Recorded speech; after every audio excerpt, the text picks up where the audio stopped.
प्रश्नोत्तरे. प्रश्न क्रमांक 1.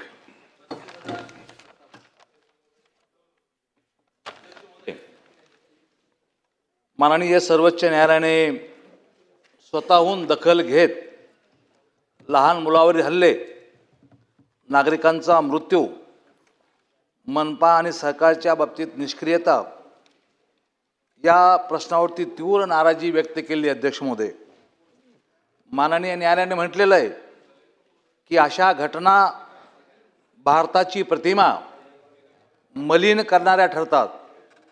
तरीही नगरपालिका मनपाचं प्रशासन हे झोपलेलं आहे.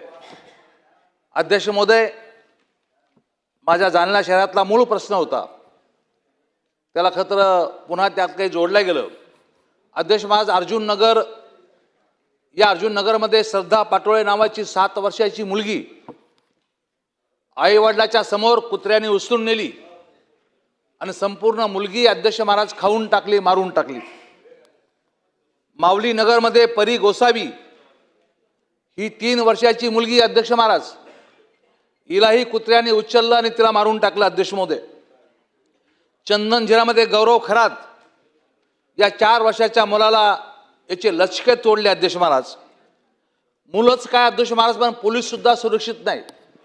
भोकरदनमध्ये किशोर मोरे नावाचा पोलीस कॉन्स्टेबल, याचेही लचके अशाच कुत्र्याने तोडले. अध्यक्ष महाराज, 15 दिवसामध्ये 93 लोकांवर या कुत्र्यांनी हल्ला केला अलीकडच्या कालखंडामध्ये. अध्यक्ष महोदय, रस्त्यावरती आता कुत्र्याची दहशत आहे.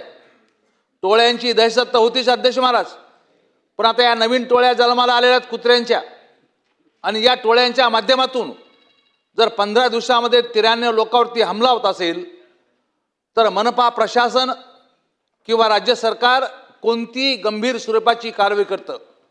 अजून कोणी सांगायचं राहिलं अध्यक्ष महाराज तुम्हाला? सर्वोच्च न्यायालय, या देशाचं सर्वोच्च न्यायालय तुम्हाला सांगतं की याचं निर्बीजीकरण करा, यांना शेल्टर हाऊसमध्ये ठेवा. मला धन्यवाद द्यायचे आमच्या जिल्हाधिकाऱ्याला की त्यांनी हा प्रयत्न आपल्या स्वतःच्या पातळीवर, अमिषा मित्तलने हा प्रयत्न आपल्या पातळीवर केला. आता आमच्या नवीन आयुक्त शर्मा यामध्ये प्रयत्न या ठिकाणी करतात. अध्यक्ष महाराज, 25 संघटनांनी निवेदन दिलेले आहेत की अशा प्रकारच्या या टोळ्या उद्ध्वस्त केल्या पाहिजे कुत्र्यांच्या. अध्यक्ष महाराज, का सरकार आणि मनपा सरकार का कमी पडतं? अध्यक्ष महोदय, माझा प्रश्न असा अध्यक्ष महाराज, तातडीनं वार लेवलवर या सर्व मोकाट कुत्र्यांचा बंदोबस्त कधी केला जाईल? या टोळ्या नेस्तानाबूत केल्या जाईल का? त्यांचं निर्बीजीकरण असेल किंवा त्यांचं शेल्टरमध्ये ठेवणं असेल, यासाठी जो काय निधी मनपाला लागेल तो निधी राज्य सरकारच्या वतीनं पुरवला जाईल का? आणि कुत्र्यांचा बंदोबस्त या ठिकाणी केला जाईल का? एवढी विनंती मी आपल्या माध्यमातून सरकारला करतो आणि मुरजी भाईला सुद्धा धन्यवाद देतो की त्यांनी मला संधी दिली. अध्यक्ष महोदय, सन्मान्य सदस्य अर्जुन भाऊंनी जो मुख्या श्वानांच्या बाबतीमध्ये या ठिकाणी प्रश्न उपस्थित केलेला आहे आणि त्यांनी जालन्यातली जी वस्तुस्थिती सांगितलेली आहे ती देखील खरी आहे, परंतु ही परिस्थिती प्रत्येक शहरामध्ये येऊ नये यासाठी सर्वोच्च न्यायालयाने काही निर्णय दिलेले आहेत. त्याच्यामध्ये भटक्या श्वानांना निर्बीजीकरण, लसीकरण करण्याच्या दृष्टीनं कारवाई झाली पाहिजे, निवाऱ्याची व्यवस्था झाली पाहिजे, म्हणजे शेल्टर हाऊसची व्यवस्था झाली पाहिजे, खाण्यासाठी जागा त्यांच्या निश्चित झाल्या पाहिजेत, हेल्पलाईन विकसित केल्या पाहिजेत, त्याच्यानंतर अँटी रॅबीज लस दिल्या पाहिजेत. अशा पद्धतीच्या आदेशवजा सूचना ह्या सुप्रीम कोर्टाने दिलेल्या असल्यामुळं प्रत्येक महानगरपालिकेला, नगरपालिकेला हे बंधनकारक आहे की श्वानांपासून जनतेचा बचाव करण्यासाठी ह्या सगळ्या गोष्टी आपण केल्या पाहिजेत. सन्मान्य सदस्य अर्जुन भाऊंनी जी महत्त्वाची गोष्ट या ठिकाणी सांगितली की जालना महानगरपालिकेच्या संदर्भामध्ये अर्जुन भाऊ तुम्ही हा प्रश्न विचारलेला आहे, त्याच्यामुळे जालना महानगरपालिकेला निर्देश दिले जातील की जे सुप्रीम कोर्टाने निर्णय दिलेले आहेत त्याचं तंतोतंत पालन हे जालना महानगरपालिकेने केलं पाहिजे. परंतु सन्मान्य अध्यक्ष महोदय, मी अधिकची माहिती थोडी देणार आहे, कारण याच्यामध्ये मुंबईचा देखील प्रश्न आलेला आहे, काही अन्य महानगरपालिकांचा देखील प्रश्न आलेला आहे. संपूर्ण ज्यावेळी श्वानांची संख्या तपासली गेली ती जवळजवळ 14,80,000 श्वान हे भटके श्वान महाराष्ट्रामध्ये आहेत. विविध 14,80,000 आणि त्यातले 94,000 हे मुंबई शहरामध्ये आहेत. अशा पद्धतीचा आकडा हा सर्वेनंतर लक्षात आलेला आहे. आणि जसं सुप्रीम कोर्टाने सांगितले की ABC सेंटर ही आपण सगळीकडे सुरू केली पाहिजे, त्याच्यासाठी महानगरपालिकेनं प्रयत्न केला पाहिजे. त्याला आपण प्राणी जन्म नियंत्रण विभाग असं म्हणतो, तर ते देखील विभाग महानगरपालिकेनं सुरू करण्याचा निर्णय मुंबई महानगरपालिकेनं घेतलेला आहे. त्याच्यानंतर पुणे महानगरपालिकेनं घेतला आहे, पिंपरी चिंचवड महानगरपालिकेनं घेतला आहे, नाशिकनं घेतला आहे, कल्याण डोंबिवलीनं घेतला आहे. याच्यामध्ये अजून एक महत्त्वाची गोष्ट प्रभूसाहेबजी आपण सगळ्यांनी समजून घेतली पाहिजे की प्राणीप्रेमी जे आहेत त्यांना आपण दोष देऊन चालणार नाही, परंतु अशा भटक्या कुत्र्यांना त्यांनी देखील काही जागा निर्माण करून ठेवलेल्या आहेत की तिथे त्यांना खाणं दिलं जातं, त्यांना खायला घातलं जातं, म्हणून शेकडो भटके श्वान त्या ठिकाणी येतात. अशा पद्धतीची एक सर्वेमध्ये जे पुढं आलेलं आहे त्याच्यामध्ये ते देखील आहे. आणि म्हणून या देखील प्रिकॉशन आपण घेतल्या पाहिजेत.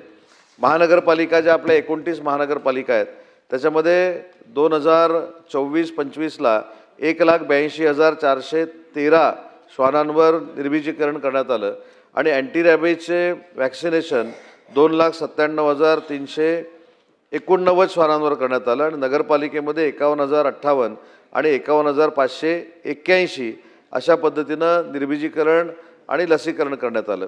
2025-26ला 3,18,922 श्वानांवर निर्बीजीकरण करण्यात आलं आणि 4,84,406 श्वानांवर लसीकरण करण्यात आलं.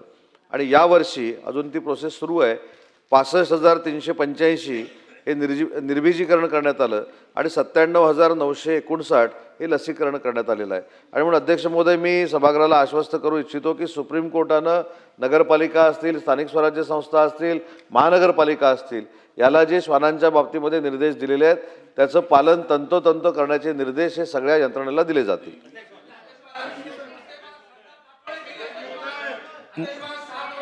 अध्यक्ष महोदय, होऊ दे त्यांचं होऊ दे. मुंबई एक अध्यक्ष महोदय, मंत्री महोदय ने श्रद्धा पाटोळे नावाची 7 वर्षाची मुलगी आई वडिलाच्या समोर खाल्ली. अध्यक्ष महोदय, परवी गोसावी 3 वर्षाची मुलगी मारल्या गेली. अध्यक्ष महोदय, तुम्ही या परिवाराला मारली, जिवंत मेली, काय करणार आहे? जिवंत मेली. आणि त्यामुळे अध्यक्ष महोदय, या परिवाराला सहानुभूती म्हणून या ठिकाणी काही मदत करणार आहेत का? आणि याची जबाबदारी संपूर्णतः मनपाची आहे. मनपावर तुम्ही काय कारवाई करणार आहात? या मनपाच्या दुर्लक्षपणामुळे अध्यक्ष महोदय 3-3, 4-4 वर्षाच्या मुलं मारायला लागलेत. रोज हल्ले आहेत. 15 दिवसामध्ये 93 हल्ले. अध्यक्ष महोदय, 15 दिवसात 93 लोकांवर हल्ले केले. काय करणार आहे मनपा महापालिका? अध्यक्ष महोदय, फार गंभीरपणे हा विषय हाताळायची गरज आहे. अध्यक्ष महोदय, या टोळ्या नेस्तभूत करायची गरज आहे. या परिवाराला मदत केली पाहिजे आणि मनपाला सुद्धा सक्त ताकीद तुम्ही दिली पाहिजे. अध्यक्ष महोदय. सन्मान्य अध्यक्ष महोदय, सन्मान्य सदस्य अर्जुन भाऊनी मदतीचा विषय जो या ठिकाणी काढलेला आहे, तशी विनंती मुख्यमंत्री सहायता निधीतनं त्यांना निधी मिळावा ही मुख्यमंत्री महोदयांना केली जाईल. आणि दुसरा अध्यक्ष महोदय, याच्यातला भाग असा आहे की महानगरपालिकेवर आपण जर ते दोषी असतील तर नक्की कारवाई करू, परंतु सुप्रीम कोर्टाच्या निर्णयाप्रमाणे त्यांनी जर अंमलबजावणी केली तर याचं प्रमाण 100% कमी होऊ शकतं आणि त्या संदर्भामध्ये निर्देश महानगरपालिकेला दिले जातील. त्याच्या पुढे जाऊन मंत्री महोदय, 1 मिनिट. आपण सुप्रीम कोर्टाचा इकडे उल्लेख केला, त्यामुळे मी आपल्याला सांगू इच्छितो, गेल्या महिन्यात सुप्रीम कोर्टाने एक आदेश दिलेला आहे ज्यात भटक्या कुत्र्यांना, सामान्य नागरिकांना हानी होण्याच्या परिस्थितीत प्रायोरिटी दिली गेलेली नाही आहे. पहिली प्रायोरिटी स्थानिक जे रहिवासी आहेत तिकडचे, त्यांची सुरक्षा. आणि त्यामुळे आपण सुप्रीम कोर्टच्या निकालाचं संपूर्ण वाचन करावं, त्यात काय सांगितलंय, काय आदेश दिले आहेत ह्याचं पूर्ण आपण वाचन करावं, मग सुप्रीम कोर्टच्या आदेशाचा आपण आधार घ्यावा. नाही अध्यक्ष महोदय, मी तेच या ठिकाणी सांगितलं की सुप्रीम कोर्टानं श्वानांच्या बाबतीमध्ये मानव वस्ती प्रायोरिटी धरून जे निर्णय दिलेले आहेत त्याचा पूर्ण अभ्यास त्या महानगरपालिकेनं करावा आणि सुप्रीम कोर्टाच्या निर्णयाप्रमाणे कार्यवाही सुरू करावी अशा पद्धतीचे निर्देश दिले जातील. आणि मनपाच्या बाबतीमध्ये मदतीचा जो आपण विषय सांगितला त्याच्यामध्ये माझ्याकडे आत्ताच असं सांगण्यात आलेलं आहे की मनपाकडनं देखील त्यांना आर्थिक मदत देण्यात आलेली आहे. अध्यक्ष महोदय, मंत्री महोदय ने अपने उत्तर में बताया कि पूरे महाराष्ट्र में 14,80,000 ये भटके कुतरे हैं, स्ट्रे डॉग्स है और 94,000 मुंबई के अंदर है, ऐसा आपने बताया. अध्यक्ष महोदय, कुछ दिन पहले मैं नायर हॉस्पिटल में गया था. नायर हॉस्पिटल के अंदर लॉबी के अंदर 7 कुत्ते ऐसे बैठे हुए पेशेंट के ऊपर जा रहे हैं. बच्चों के ऊपर जा रहे हैं।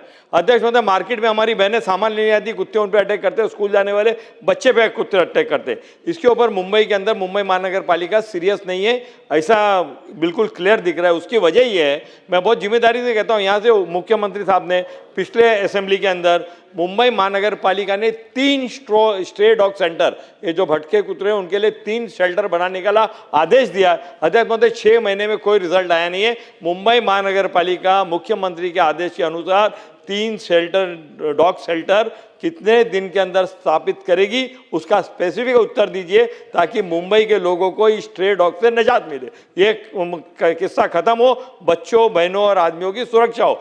3 स्ट्रे डॉग सेंटर जो मुख्यमंत्री ने आदेश दिया है, कितने दिन में मुंबई महानगर पालिका उसको बनाएगी? अध्यक्ष महोदय, सन्माननीय मुख्यमंत्री महोदयांनी जे आदेश दिले होते त्या पद्धतीनं 3000 चौरस मीटरमध्ये मालाड, 3000 चौरस मीटरमध्ये मुलुंड आणि 8411 चौरस मीटरमध्ये माहुल या ठिकाणी श्वान निवाऱ्यासाठी प्रस्थापित जागा महसूल विभागाकडे मागण्यात आलेल्या आहेत। तातडीनं महसूल विभागाला विनंती केली जाईल की ह्या जागा